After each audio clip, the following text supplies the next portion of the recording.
নমস্কার, আমি সন্দীপা। শুরু করছি উত্তরের সংবাদ। শুরুতেই দেখে নেব আজকের বিশেষ সংবাদ। চাকরিহারা শিক্ষক শিক্ষিকাদের ওপর পুলিশের বর্বরোচিত আচরণের প্রতিবাদ জানিয়ে জলপাইগুড়ি কোতোয়ালি থানার সামনে বিক্ষোভ জেলা কংগ্রেস ও এসইউসিআই কমিউনিস্ট পার্টির। উঠছে মুখ্যমন্ত্রী সহ গোটা মন্ত্রিসভার পদত্যাগের জোরালো দাবি। সীমানা সংক্রান্ত বিবাদের জেরে সামাজিক বয়কটের শিকার হলো মালবাকের উদলাবাড়ি রেলগেট এলাকার এক পরিবার। মুখ ফিরিয়েছে পাড়া প্রতিবেশীরাও, এমনকি দোকানে গেলেও মিলছে না সামগ্রী। কার্যত একঘরে হয়ে যাওয়ায় দিশেহারা পরিবারটি।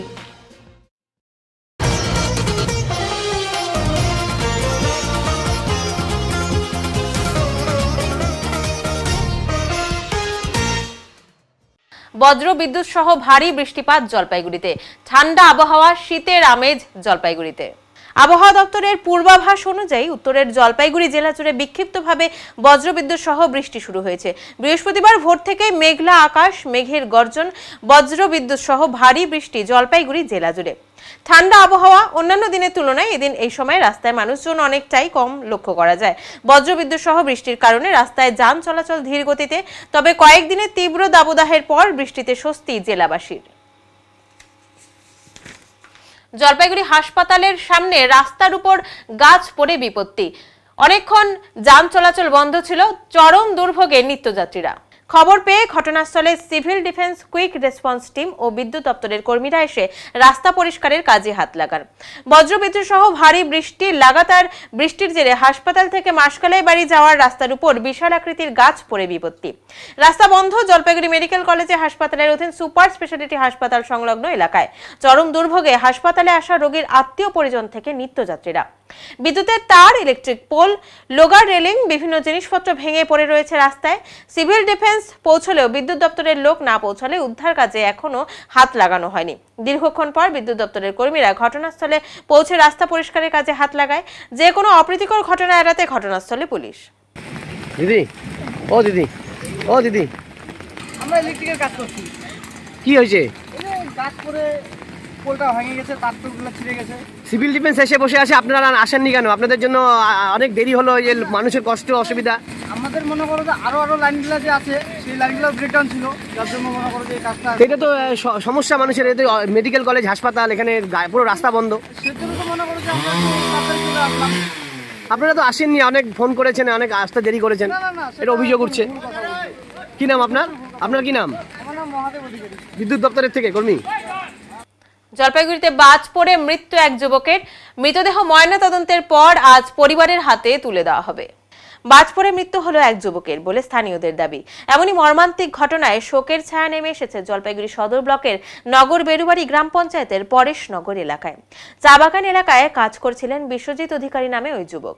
কিন্তু এলাকাবাসীরা দেখতে পান পাশেই নদীর পাড়ে পড়ে রয়েছেন বিশ্বজিৎ। বিষয়টি জানাজানি হতেই এলাকায় ভিড় জমে যায় মানুষের। জলপাইগুড়ি মেডিকেল কলেজ ও হাসপাতালের অধীন সুপার স্পেশালিটি হাসপাতালে নিয়ে গেলে কর্তব্যরত চিকিৎসক তাকে মৃত বলে ঘোষণা করে। খবর পেয়ে ঘটনাস্থলে এসে পৌঁছায় মানিকগঞ্জ আউটপোস্টের পুলিশ। বিষয়টি তারা খতিয়ে দেখছেন। যদিও ময়নাতদন্তের রিপোর্ট এলেই মৃত্যুর প্রকৃত কারণ জানা যাবে বলে পুলিশ সূত্রে খবর। আমার কাছে ফোন গেল, বলছে ওইখানটা তোমার ভাই পড়ে আছে, পরে ধর শুনে আসলাম কি হয়েছে ওনার। এখন তো চিন্তা করলাম যে মনে হয় বিদ্যুৎ ধস্ত হয়েছে আর কি, এইটুকুনি। ওনার নাম বিশ্বজিৎ অধিকারী। ঠিক আছে, এই জায়গাটা তিননাথ বলে পরিচিত। কোন গ্রাম পঞ্চায়েত? এটা পরেশনগর, নগর বেরুবাড়ি জিপি। ভারত বাংলাদেশ সীমান্তে টহলদারি দেওয়ার সময় গভীর রাতে বাজ পড়ে মৃত্যু হলো এক বিএসএফ জওয়ানের। ঘটনাকে ঘিরে রীতিমতো শোকের ছায়া বিএসএফ জওয়ানদের মধ্যে। এদিন শিলিগুড়ি মহকুমা পরিষদের অন্তর্গত ফাঁসি দেওয়ার ভারত বাংলাদেশ সীমান্তের 18 নম্বর ব্যাটালিয়নের বিওপি বিএসএফ জওয়ান দীপক কুমার ডিউটি করছিলেন সীমান্তের সূর্যাপুর গ্রামের 23 নম্বর গেটে। রাতে মুষলধারায় বজ্রবিদ্যুৎ সহ বৃষ্টি পড়েছিল। সেই সময় বিকট শব্দে বাজ পড়ে। হাতে রিভলভার নিয়ে ডিউটি করছিল সে। এরপরে খবর পেয়ে তড়িঘড়ি ঘটনাস্থলে ছুটে আসে বাকি বিএসএফ জওয়ানরা। এরপরই তাকে সেখান থেকে উদ্ধার করে ফাঁসি দেওয়া গ্রামীণ হাসপাতালে নিয়ে আসা হলে কর্মরত চিকিৎসক মৃত বলে তাকে ঘোষণা করে। খবর পেয়ে হাসপাতালে ছুটে যায় ফাঁসি দেওয়া থানার পুলিশ। রাত থেকেই নিখোঁজ, সকাল হতেই বৃষ্টি ভেজা ভুট্টা ক্ষেত থেকে উদ্ধার মৃতদেহ। ঘটনাটি ঘটেছে জলপাইগুড়ি কোতোয়ালি থানার কৌনপাকড়ি অঞ্চলের ডাঙ্গাপাড়ায়। স্থানীয় সূত্রে জানা গিয়েছে মৃত ব্যক্তি নেন্দু মোহাম্মদ, বয়স 60 বছর। গতকাল রাত থেকে নিখোঁজ ছিলেন তিনি। রাতে পরিবারের সদস্যরা খোঁজাখুঁজি করেও ব্যর্থ হয়েছে।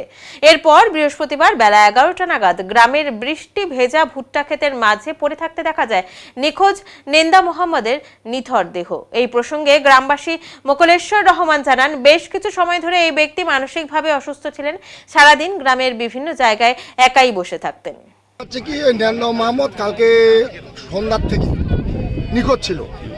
তার বাড়ির লোক রাত্রেবেলা খোঁজাখুঁজি করে আজ সকাল 11টার দিকে এই পাশে একটা ভুট্টা খেতে তাকে পড়ে থাকতে দেখা যায় এবং 3টা বিষের কৌটা সামনে পড়েছিল। এইটুকুই। মানে কি কারণ বলা যাবে না, পারিবারিক না কি বিষয় এটা তো আমরা বলতে পারবো না। এটা অনেক দিন থেকে উনি একটা মানে মানসিকভাবে ঘুরে বেড়াচ্ছে, যেখানে সেখানে খুঁজে বেড়াচ্ছে এবং ওই এই হাটগিলা পুকুর একটা জায়গা আছে শতপুকুরি, এখানেও মাঝে সাথে বসে থাকে। এটা মনে হয় ওনার মানসিক টেনশনেই মারা গেছে, এর জন্য কেউ দায়ী না। বয়স কত হবে? বয়স মিনিমাম 60+ হবে। পরিবারে কে কে আছে? পরিবারে 3 ছেলে, 2 ছেলে, বউ, নাতিপুতি সবাই আছে, বউ আছে। এই এলাকাটার নাম? এটা হচ্ছে ডাঙ্গাপাড়া। অনুমানিক কখন দেখা গেল বডিটা? অনুমানিক ধরুন 10:30, সকাল থেকে তো বৃষ্টি, এই 10:30টার দিকে খোঁজ খবর পাওয়া গেছে। পাশের লোক দেখছে, তারপরে বাড়ির লোককে খবর দেয়, তারপরে এলাকার মানুষ আসে। এলাকাটার নাম বললেন? এটা ডাঙ্গাপাড়া। আপনার নাম? আমার নাম মোকলেশ্বর রহমান। ঘটনা হচ্ছে, আমি সকালবেলা উঠে শুনি যে আমাদের পাশের বাড়ি নেন্দা মোহাম্মদ, উনি সম্ভবত বিষ খায় মারা গেছে, যা শুনলাম প্রতিবেশীর কাছে। উনি কালকে রাত্রিবেলা বাড়িতে ছিল না, তারপরে অনেক খোঁজাখুঁজি করার পর পায়নি। তারপরে ওরা মনে করছে কোনো আত্মীয় স্বজনের বাড়িতে যাইতে পারে। আজকে সকালবেলা যখন ওই পাশের বাড়ির মহিলা যখন ও গরু নিয়ে মাঠে বাঁধতে আসে, তখন দেখা যায় ওই নেন্দা মোহাম্মদ উনি পড়ে আছে। তারপরে কাছে যায়, দেখে যে না, ওনার সামনে কিছু বিষের বোতল পড়ে আছে। আনুমানিক বোঝা যাচ্ছে যে উনি বিষ খায় মারা গেছেন, কারণ সমস্ত বিষের বোতল এখন পাওয়া গেছে। ওনার 2 ছেলে আছে, ওনার স্ত্রী আছে, ভালো লোক ছিলেন, বয়স আনুমানিক 60 বছর হবে। এই মর্মান্তিক বিষ খাওয়ার জন্য আমি নিজে একজন মর্মাহত। মানে কি বোঝা যাচ্ছে না, উনি কালকে থেকে সন্ধ্যা থেকেই নিখোঁজ ছিল। তারপরে আজকে সকালটাই গাছটাকে মাঠের মধ্যে পাওয়া যায়। ওনার নামটা কি বললেন? নেন্দা মোহাম্মদ, বয়স আনুমানিক 60 বছর। পরিবারে কতজন? পরিবারে ওনার স্ত্রী আছে, 2 ছেলে আছে। উনি কি প্রথম রোজগার? হ্যাঁ, উনি হচ্ছে পরিবারের আয় মেন কর্তা, উনি পরিবারটাকে পরিচালনা করেন। বৃষ্টি ভেজা সকালে মালবাজার মহকুমায় 2টি পথ দুর্ঘটনা ঘটল। সকাল থেকে বৃষ্টি হচ্ছে মালবাজার মহকুমা জুড়ে, আর এই পিচ্ছিল রাস্তায় 2টি পথ দুর্ঘটনা ঘটে গেল। প্রথমটি ঘটেছে মালব্লকের বাগড়াকোট এলাকায়। 17 নম্বর জাতীয় সড়কে বৃহস্পতিবার সকালে বোলেরো পিকআপ ও সেনার গাড়ির মুখোমুখি সংঘর্ষ হয়। ঘটনায় দুমড়ে মুচড়ে যায় বোলেরো গাড়ির সামনের অংশ। এই ঘটনায় বোলেরো গাড়িতে থাকা 2 জন আহত হয়েছে বলে স্থানীয় সূত্রে জানা গিয়েছে। দুর্ঘটনার খবর পেয়ে ছুটে আসে মাল থানার পুলিশ। কিভাবে দুর্ঘটনা ঘটলো তা খতিয়ে দেখছে পুলিশ। বোলেরো গাড়িটি উদ্ধারের চেষ্টা করছে মাল পুলিশ। অন্যদিকে বৃষ্টি ভেজা সকালে লাটাগুড়ি জঙ্গলে নিয়ন্ত্রণ হারিয়ে একটি যাত্রীবাহী বাস রাস্তার পাশে জঙ্গলে ঢুকে যায়। এতে কয়েকজন যাত্রী সামান্য আহত হয়েছে। জানা গেছে বাসটি চালসা থেকে লাটাগুড়ির দিকে যাচ্ছিল। আজ সকাল থেকেই উত্তরবঙ্গে বিভিন্ন জায়গায় ভারী বৃষ্টিপাত চলছে। সম্ভবত সেই কারণেই এই দুর্ঘটনা ঘটতে পারে। বর্ণাঢ্য শোভাযাত্রার মাধ্যমে হনুমান জন্মজয়ন্তী পালন জলপাইগুড়িতে অনুষ্ঠিত হলো হনুমান জন্মজয়ন্তী মহোৎসব। একে কেন্দ্র করে বিভিন্ন অনুষ্ঠানের আয়োজন হয়েছে জলপাইগুড়ি হনুমান মন্দিরে। 9 এপ্রিল রাতে শ্রী শ্রী পঞ্চমুখী হনুমান মন্দির মাসকলায় বাড়িতে বিভিন্ন অনুষ্ঠান হয়। এদিন একটি কলস যাত্রার আয়োজন করাও হয়েছিল। এই কলস যাত্রাটি জলপাইগুড়ি শহরের বিভিন্ন পথ পরিক্রমা করে ফের হনুমান মন্দিরে শেষ হয়। একাধিক ঢাক ও মহিলারা মাথায় কলস নিয়ে এই শোভাযাত্রায় অংশগ্রহণ করে। আজ সন্ধ্যায় শ্রীমদ্ ভাগবত পাঠ অনুষ্ঠিত হবে।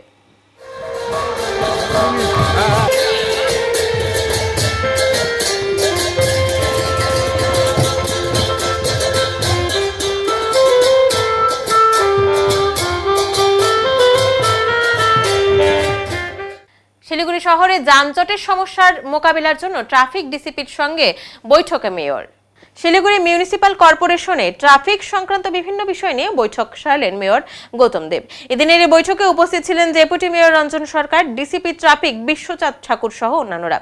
মূলত এদিন এই বৈঠকে জানানো হয় 3 বাত্তি বাস টার্মিনালকে কার্যকরী করা, এছাড়াও শহরের যানজট মুক্ত করতে দূরপাল্লার গাড়িগুলোকে সেখানে নিয়ে যাওয়া হবে খুব দ্রুত। এছাড়াও একাধিক বিষয় নিয়ে আলোচনা করা হয় এই বৈঠকে।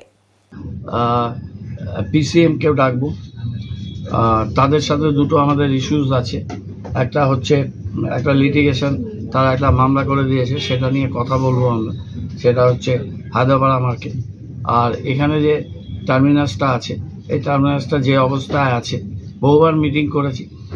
আন্ডারগ্রাউন্ড কেবল করে হাই টেনশন লাইন, সেটার একটা প্রক্রিয়া করেছি আমরা। এখানে ট্রান্সমিশন যেটা করে বিদ্যুৎ পর্ষদে, তাদের নিয়ে এসসিডিসিএলকে নিয়ে পিসিএমকে নিয়েও একটা মিটিং করব, যাতে এই দুটো জায়গা তারা খুব দ্রুত একটা এটাকে ঠিকঠাক করে। তা না হলে শহরের ওটা আমাদের প্রপার্টি, হায়দ্রাপাড়া মার্কেটটা বহুদিন হয়েছে, আমরা আরও অপেক্ষা করতে পারবো না। মামলার ব্যাপারটাকে আউট অফ কোর্ট সেটেল করে ওটা আমাদের করতে হবে, হঠাৎ করে একটা মামলা করে দিলে হবে না। আর এখানে পিসিএমের যে জায়গাটা, এটা ঠিকঠাক করা, বহুবার লাস্ট 3 বছর ধরে লাগাতার তাদের সাথে মিটিং করেছে, অসংখ্যবার তাদের স্পেসে গেছে, কিন্তু কোনো ফ্রুটফুল কিছু এখনো পর্যন্ত হয়নি। সেটা যাতে হয়, সেটা নিয়ে আবার মিটিং করব। এবার একটা টাইম বাউন্ড প্রোগ্রাম তাদের সাথে আমরা করতে চাই, যাতে এই বিষয়গুলো খুব দ্রুত এবং একটা গ্রহণযোগ্যভাবে এই কাজগুলো করা যায়। শিলিগুড়ির সাথে এই কাজগুলো করতে হবে, সেটা নিয়ে আজকে আমাদের এই মিটিংগুলো হলো। এখন আমরা ডিঙ্গি নিয়ে একটা মিটিংটা করব, অন্যান্য বিষয় নিয়ে হেলথ রিলেটেড ইস্যুসগুলো নিয়ে মিটিংটা করছি। এখন নিচ্ছি ছোট্ট একটি বিরতি, ফিরে আসছি একটু পরে, সঙ্গে থাকুন। সব সময় সব দিকের সব খবর পেতে সাবস্ক্রাইব করুন, বেল আইকনটি প্রেস করে আপডেট থাকুন।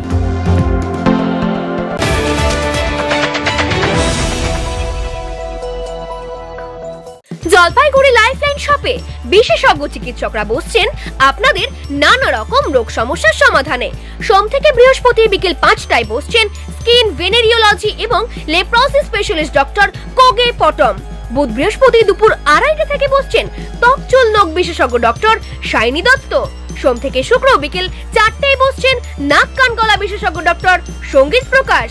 মঙ্গল ও শনি দুপুর 12টা থেকে অর্থোপেডিক ডক্টর অভিষেক মল্লিক বসছেন।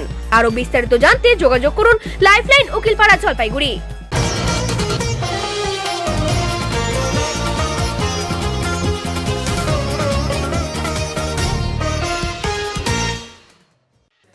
চাকরি হারা শিক্ষকদের উপর পুলিশের লাঠিচার্জের প্রতিবাদে জলপাইগুড়ি কোতোয়ালি থানার সামনে জেলা কংগ্রেস এবং এসইউসিআই কমিউনিস্ট পার্টির বিক্ষোভ। বৃহস্পতিবার বিকেলে প্রায় একই সময়ে আলাদা আলাদাভাবে এই কর্মসূচি পালন করা হয়। ঘটনার প্রতিবাদে এদিন এসইউসিআই দলের পক্ষ থেকে থানায় ডেপুটেশনও দেওয়া হয়। এদিন প্রথমে জেলা পার্টি কার্যালয় থেকে একটি মিছিল করে কংগ্রেসের নেতাকর্মীরা থানার সামনে উপস্থিত হন। মুখ্যমন্ত্রীর পদত্যাগ চেয়ে সরব হন তারা। বেশ কিছুক্ষণ তারা বিক্ষোভ প্রদর্শন করেন। এদিকে মিছিল করে থানার সামনে উপস্থিত হন এসইউসিআই দলের নেতাকর্মীরা। শিক্ষকদের উপর লাঠিচার্জের প্রতিবাদে চলে স্লোগান। দলের পক্ষ থেকে একটি ডেপুটেশনও থানায় জমা করা হয়। এদিন জেলা কংগ্রেস সভাপতি পিনাকি সেনগুপ্ত বলেন, প্রায় 26,000 মানুষের চাকরি গিয়েছে, তার মধ্যে অযোগ্যরাও রয়েছে। এদিকে যারা যোগ্য তারা বিপদে পড়েছেন, তাদের চাকরিটাও গেছে। যখন এর প্রতিবাদ শিক্ষকরা করছেন, তখন কসবায় পুলিশ তাদের উপর নির্মমভাবে আঘাত করছে। এর নিন্দার ভাষা জানা নেই। মুখ্যমন্ত্রী সহ গোটা মন্ত্রিসভার পদত্যাগ দাবি করছি বলে তিনি জানান। এসইউসিআই এর জলপাইগুড়ি শহর লোকাল কমিটির সম্পাদক মনতোষ প্রামাণিক বলেন, শিক্ষকদের উপর বর্বরোচিত আক্রমণ করা হয়েছে। একজন পুলিশ অফিসার এক শিক্ষকের বুকে লাথি মারছেন। এই এক ভয়ঙ্কর পরিস্থিতি। এর প্রতিবাদে রাজ্যের সমস্ত থানায় আমরা বিক্ষোভ প্রদর্শন ও ডেপুটেশন কর্মসূচির উদ্যোগ গ্রহণ করেছি বলে তিনি জানান।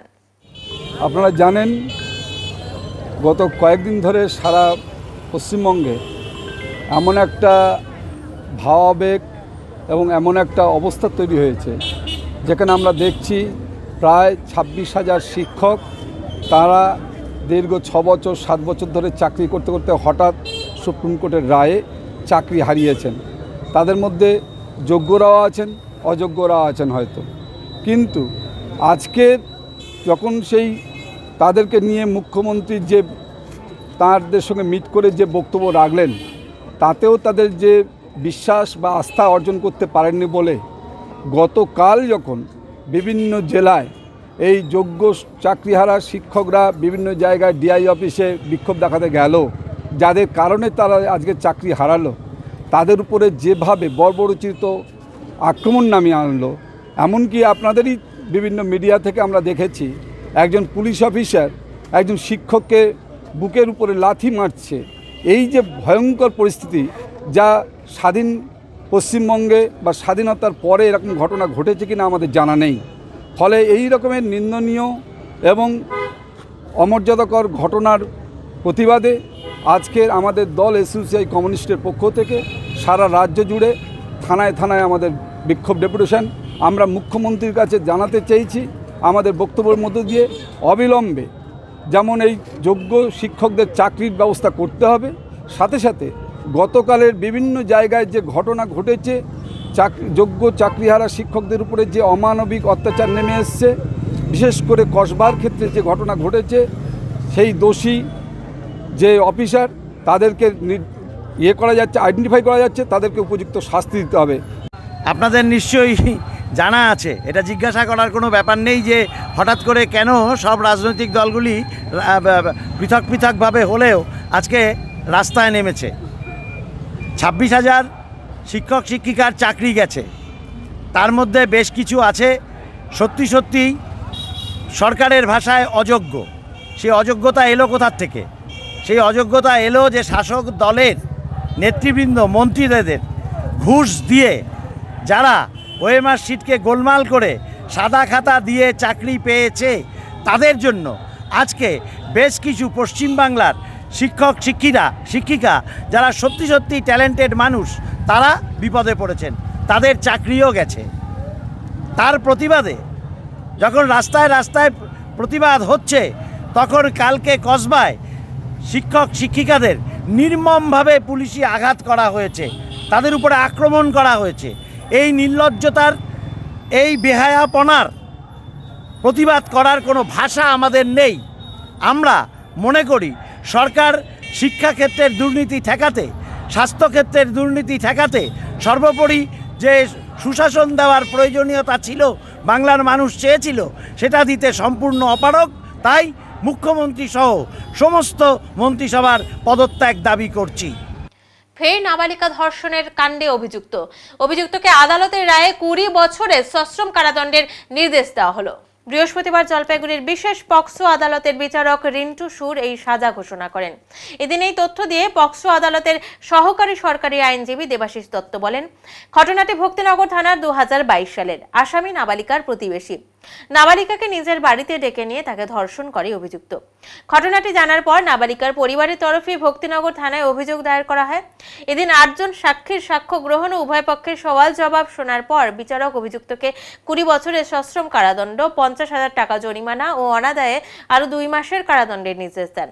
এর পাশাপাশি ভিকটিমকে ক্ষতিপূরণ বাবদ 5 লক্ষ টাকা দিতে ডিস্ট্রিক্ট লিগাল সার্ভিস অথরিটিকে নির্দেশ দেওয়া হয়েছে বলেও তিনি জানান। আজকে বিশেষ পক্সো আদালতের বিচারক মাননীয় রিন্টু সুর মোকদ্দমা, যেটা ভক্তিনগর থানার একটি মোকদ্দমা আজকে রায় ঘোষণা করেছে। এই কেসটি হয়েছে, অভিযোগ দায়ের হয়েছে 16/5/2022 তারিখে। ভিকটিম নিপীড়িতার মা অভিযোগ দায়ের করেন। তিনি তার অভিযোগ দায়েরে বলেন যে এই যেদিনকে অভিযোগ করেছেন তার ঠিক 10-12 দিন আগে এই আসামি যারা পড়োশি, এই এদের বাড়ির পাশেই তাদের বাড়ি, তার বাড়িতে ডেকে নিয়ে যায় এবং তার বাড়িতে অন্যান্য লোকের অনুপস্থিতির সুযোগ নিয়ে এই মেয়েটিকে ধর্ষণ করে। এবং মেয়েটির মা এবং বাবা এরা কাজ করে বাইরে, এরা মেয়েটিকে লক্ষ্য করে এসে যে মনমরা হয়ে বাড়িতে পড়ে থাকে।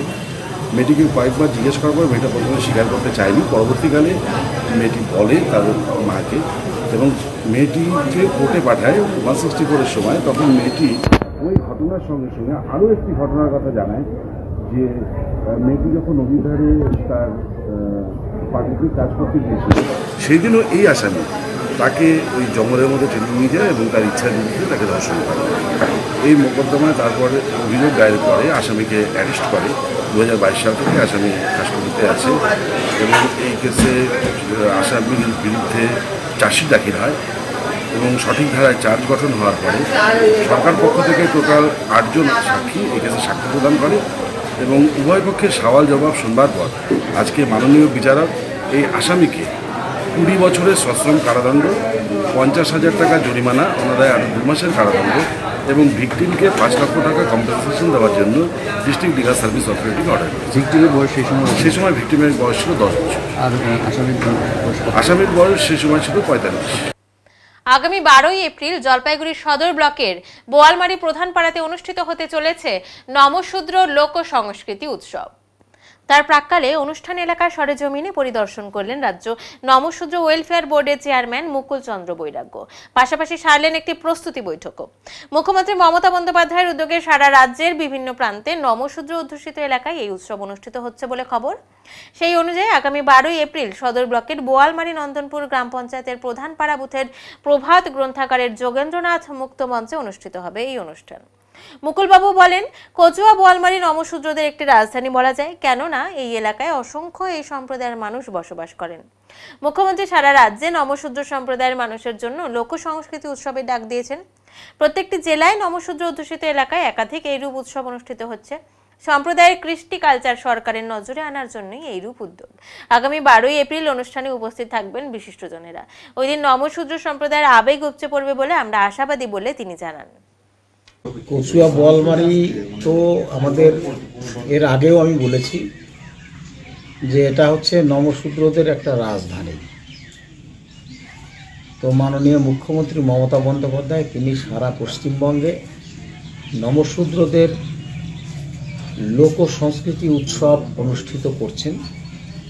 তার জন্য প্রত্যেকটা জেলায় একাধিক প্রোগ্রাম দিয়েছেন। নমশূদ্র অধ্যুষিত যত এলাকা আছে সব এলাকাতে এই ধরনের প্রোগ্রাম হচ্ছে।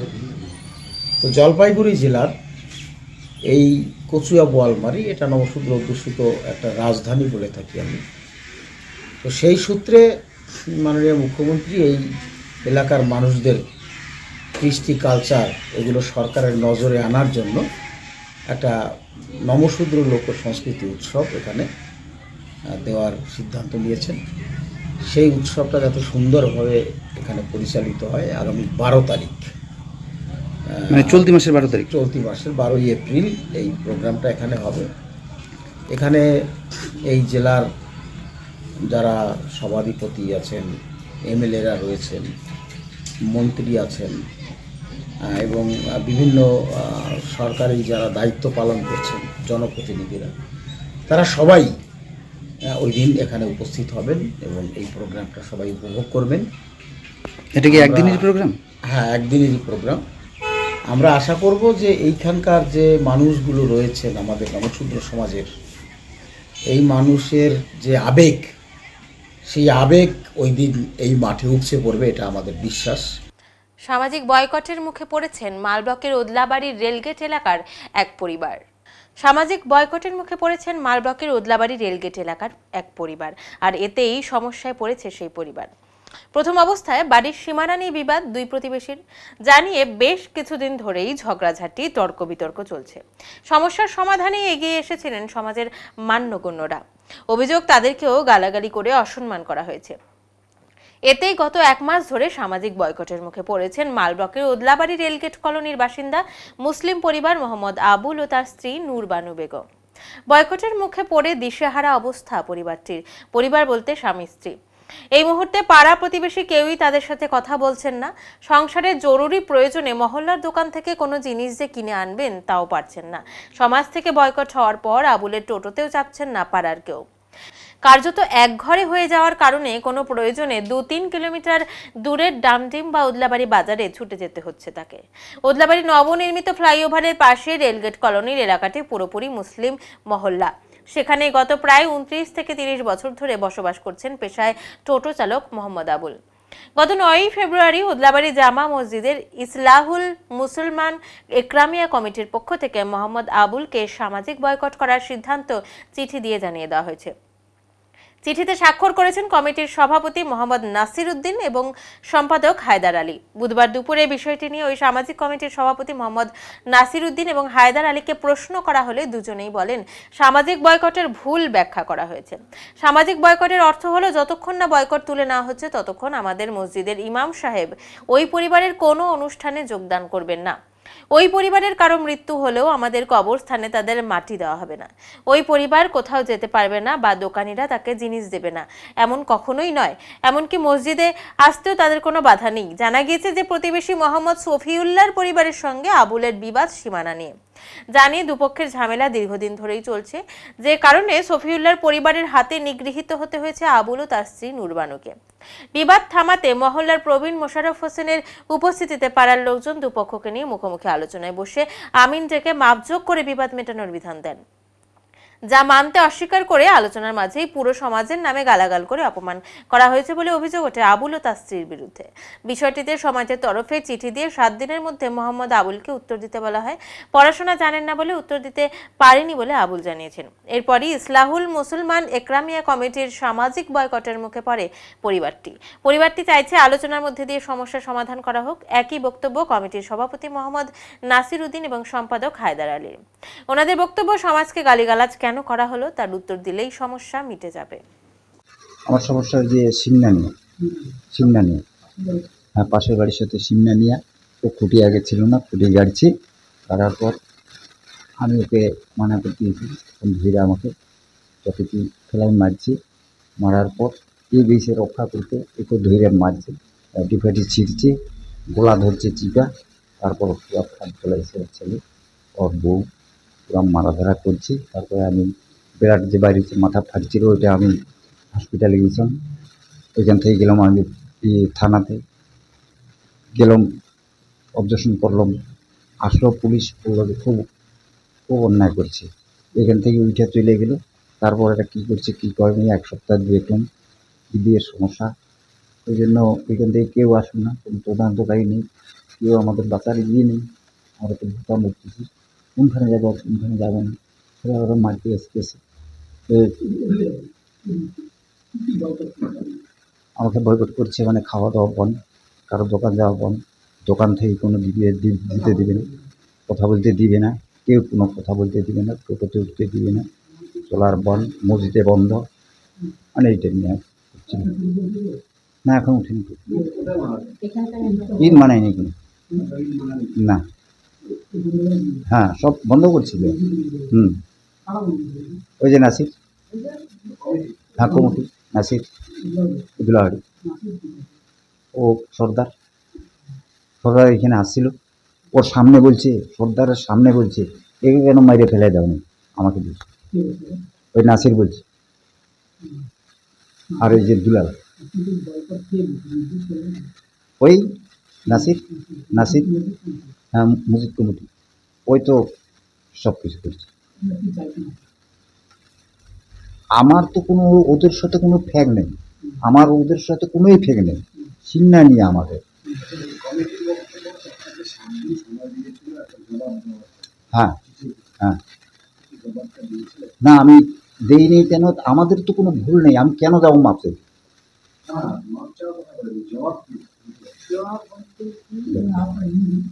না আমি গিয়েছিলাম, আমিও নাজিরকে বলছি যে আমি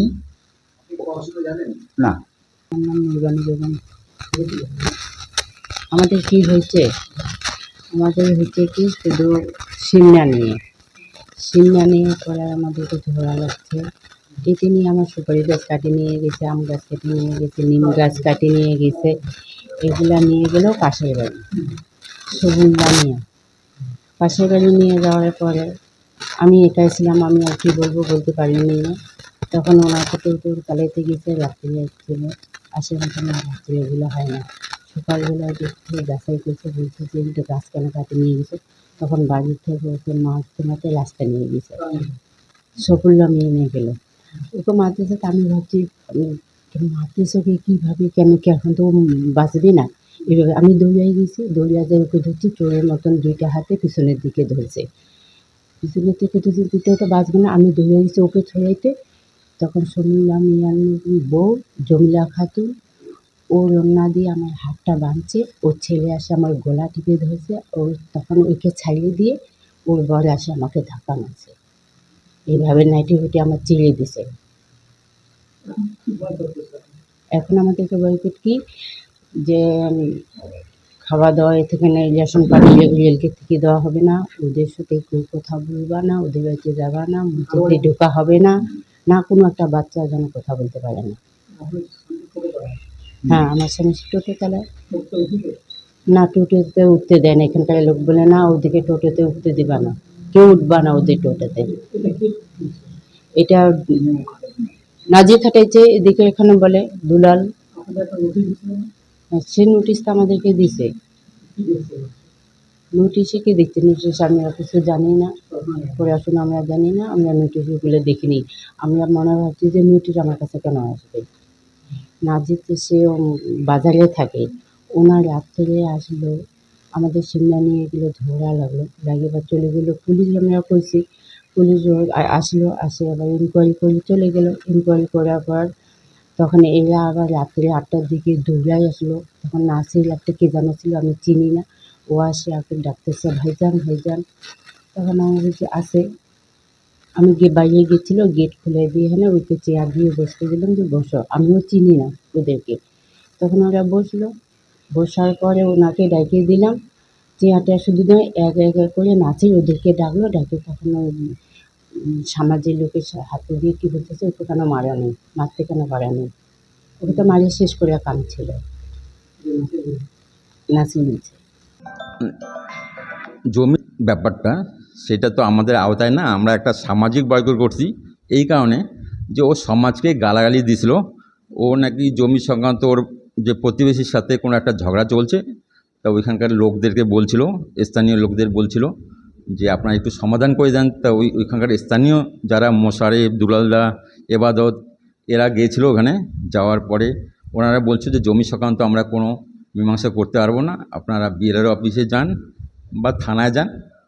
তারপরে ওই চলে আসছে। তারপরে 1-2 দিন পরে যে ওর আবুল এবং ওনার বউ সমাজ কিছু করলো না। সমাজ বলতে ওনারা ভাবছে যে রেলগেটের লোকগুলির মধ্যে সমাজ, আসল সমাজ তো হচ্ছে আমাদের রেলগেট, ওদলাবাড়ি বাজার, নয়াবস্তি, সুভাষপল্লী, চুইয়াবস্তি, এগুলো নিয়ে সমাজ। তা ওনার বউ এবং উনি গালাগালি করছে, সেটা সবাই শুনছে, সমাজের লোকদের, যে সমাজ কিছু করলো না সমাজের লোকদের। তা এই জন্য ওখানকার লোকজন আমাকে বলছিল যে আপনি আসেন, সমাজের লোকদের জমি নিয়ে ওদের প্রতিবেশীদের ঝগড়া, কিন্তু সমাজকে গালাগালি করতেছে। তা আমি গেছিলাম, আবুলের বাড়িতে গেছিলাম। যাওয়ার পরে আবুলের বউ সেই গালাগালি শুরু করলো। সেই গালাগালিতে আমি চলে আসছি। চলে আসার পরে আমি একটা চিঠি পাঠিয়েছিলাম আবুলকে যে জমি সংক্রান্ত ব্যাপারটা তো আপনাদের দুইজনের মধ্যে, ওটা তো আমাদের আওতার বাইরে, তো আপনি গালাগালি কেন করছেন, আপনার বউ কেন গালাগালি করছিল, তার একটা চিঠি আমি দিয়েছিলাম যে ওটার জবাব আপনি 2 দিনের মধ্যে দেন।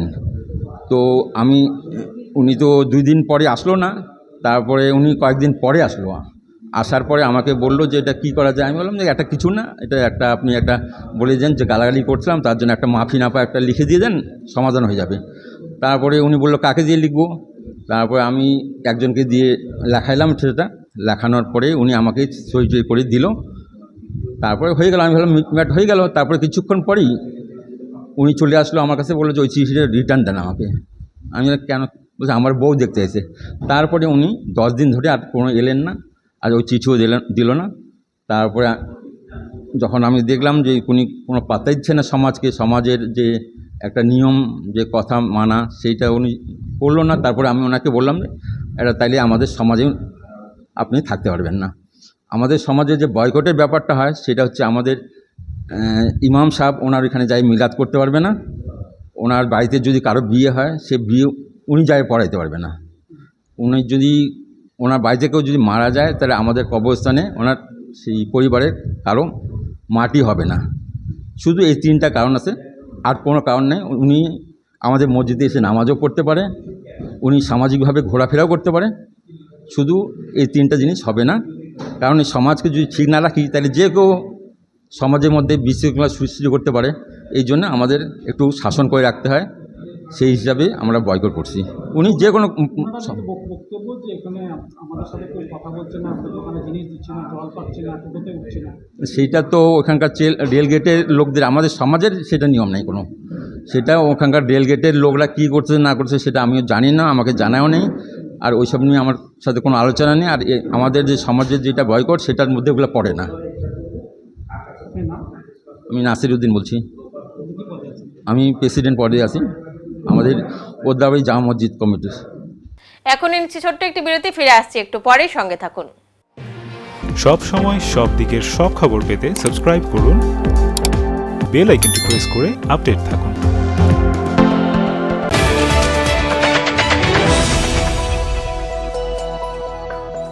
আপনি কি ব্যবসা করতে চান? Jalpaiguri new Hindustan soap and chemicals এর সঙ্গে লাভজনক ব্যবসার রয়েছে সুবর্ণ সুযোগ।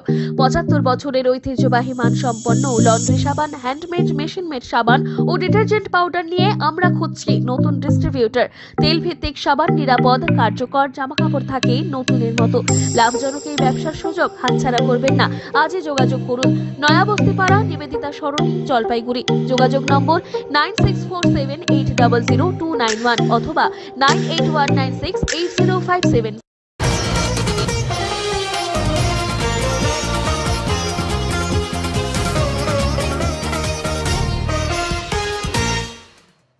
যোগ্যদের চাকরি ফেরানোর দাবিতে আন্দোলনে নামলো আরওআইএফ। এদিন সন্ধ্যায় জলপাইগুড়ি শহর সংলগ্ন 73 মোড় এলাকায় একটি ধিক্কার পথসভার আয়োজন করা হয়েছিল। এই সভায় উপস্থিত ছিলেন সাধারণ সম্পাদক আরওআইএফ এর রাজীব ব্যানার্জি, আরওআইএফ এর রাজ্য সম্পাদক আদিত্য জোয়ারদার সহ অন্যান্য নেতৃত্ব। এই সভার মাধ্যমে রাজ্য সরকারকে তীব্র ভাষায় আক্রমণ করা হয়েছিল।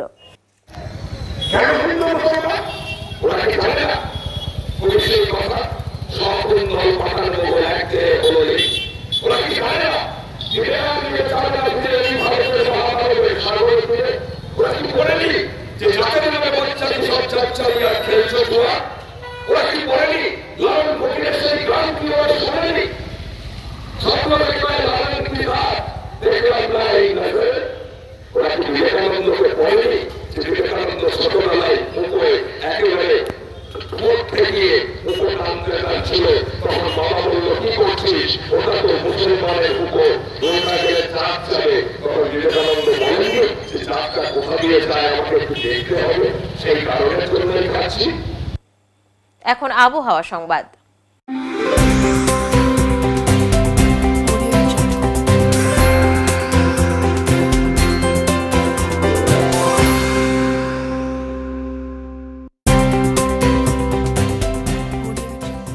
কেন্দ্রীয় আবহাওয়া দপ্তরের জলপাইগুড়ি কেন্দ্র থেকে পাওয়া তথ্য অনুযায়ী বৃহস্পতিবার দিনের সর্বোচ্চ তাপমাত্রা ছিল 24.4 ডিগ্রি সেলসিয়াস ও সর্বনিম্ন তাপমাত্রা ছিল 20.4 ডিগ্রি সেলসিয়াস। গত 24 ঘন্টায় বৃষ্টিপাতের পরিমাণ ছিল 10.6 মিলিমিটার। শেষ করবার আগে আজকের বিশেষ সংবাদ আরো একবার। চাকরিহারা শিক্ষক শিক্ষিকাদের ওপর পুলিশের বর্বরোচিত আচরণের প্রতিবাদ জানিয়ে জলপাইগুড়ি কোতোয়ালি থানার সামনে বিক্ষোভ জেলা কংগ্রেস ও এসইউসিআই কমিউনিস্ট পার্টির। উঠছে মুখ্যমন্ত্রী সহ গোটা মন্ত্রিসভার পদত্যাগের জোরালো দাবি। সীমানা সংক্রান্ত বিবাদের জেরে সামাজিক বয়কটের শিকার হলো মালবাকের ওদলাবাড়ি রেলগেট এলাকার এক পরিবার। মুখ ফিরিয়েছে পাড়া প্রতিবেশীরাও, এমনকি দোকানে গেলেও মিলছে না সামগ্রী। কার্যত একঘরে হয়ে যাওয়ায় দিশেহারা পরিবারটি। উত্তরের মন পরিবেশিত উত্তরের সংবাদ এখনকার মতো এই পর্যন্তই। নমস্কার।